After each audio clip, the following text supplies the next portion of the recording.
வணக்கம் மக்களே. 2025 international master league தொடரோட இறுதி போட்டியில இந்தியா மற்றும் வெஸ்ட் இண்டீஸ் மாஸ்டர்ஸ் அணிகள் மோதினாங்க. இந்த போட்டியில யுவராஜ் சிங் மற்றும் டீனோ பெஸ்ட் வாக்குவாதத்தில் ஈடுபட்ட சம்பவம் பரபரப்பை ஏற்படுத்தியிருக்கு. இந்த இறுதி போட்டியில இந்திய அணி 6 விக்கெட் வித்தியாசத்துல வெற்றி பெற்றாங்க. இந்திய அணி வெற்றியை நெருங்கின நிலையில யுவராஜ் சிங் மற்றும் வெஸ்ட் இண்டீஸ் வீரர் டீனோ வாக்குவாதத்துல ஈடுபட்டாங்க. அப்போ பிரெயின் லாரா, பில்லி பவுண்ட் மற்றும் அம்பத்தி ராய்டு இவங்கள அதை தடுத்து நிறுத்திருப்பாங்க. இந்த போட்டியில முதல்ல பேட்டிங் செஞ்ச வெஸ்ட் இண்டீஸ் மாஸ்டர்ஸ் அணி 20 ஓவர்கள்ல 7 விக்கெட் இழப்புக்கு 148 ரன்கள் எடுத்திருந்தாங்க.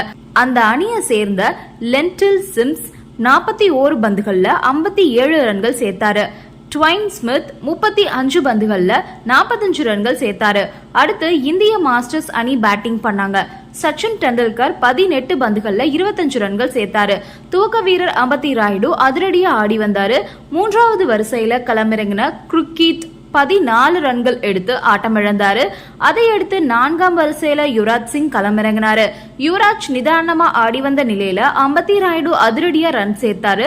அப்போ டீனோ பெஸ்ட் பந்து வீசும் போது யுவராஜ் சிங்குக்கும் அவருக்கும் இடையே வாக்குவாதம் ஏற்பட்டுச்சு. யுவராஜ் சிங் அவர் பக்கத்துல ரொம்ப கோபமா போய் பேசினாரு. டீனோ பெஸ்ட் இடைவிடாம அவரோட வாக்குவாதம் செஞ்சாரு. இதையடுத்து அம்பையர் பில்லி பவுண்ட், சக வீரர் அம்பத்தி ராய்டு மற்றும் வெஸ்ட் இண்டீஸ் அணியோட கேப்டன் பிரெயின் லாரா இவங்க எல்லாருமே தலையிட்டு 2 பேரையும் சமாதானம் செஞ்சு வச்சாங்க. அந்த ஓவர்ல அம்பத்தி ராய்டு மற்றும் யுவராஜ் சிங் இணைந்து 12 ரன்கள் சேர்த்தாங்க. இந்த போட்டியில டீனோ பெஸ்ட் 3 ஓவர்கள் வீசி 34 ரன்கள் விட்டு கொடுத்திருந்தாங்க. அவரே அதிக ரன்கள் விட்டு கொடுத்த பந்து வீச்சாளரா இருந்தாரு அப்படின்றது குறிப்பிடத்தக்கது.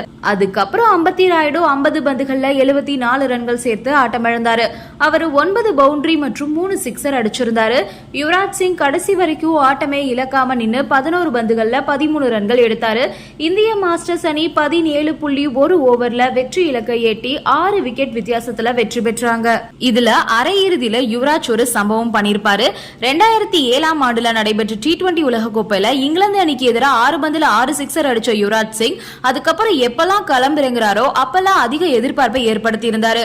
தற்போது சர்வதேச மாஸ்டர் லீக் T20 கிரிக்கெட்டின் போது கூட இந்த மாதிரியான எதிர்பார்ப்பு தான் எல்லா ரசிகர்கள் மத்தியிலும் நிலவுச்சு. அதே மாதிரி ஆஸ்திரேலியாவுக்கு எதிரான அரையிறுதி போட்டியிலும் அதை பூர்த்தி செஞ்சாரு அப்படின்னே சொல்லலாம். ஏன்னா 26 பந்துலயே அரை சதம் எடுத்த யுவராஜ் சிங் ஆஸ்திரேலிய முன்னாள் ஸ்பின்னர்களை ஒரு வழி பண்ணிட்டாரு. ஸ்பின்னர்களுக்கு எதிராக தொடர்ந்து ஸ்வீப் ஷாட் ஆடி அசத்திருக்காரு. குறிப்பா ஸ்பின்னர் மெக்கனுக்கு எதிராக தொடர்ந்து 3 சிக்ஸர்ஸ் பறக்க விட்டு வியக்க வச்சாரு.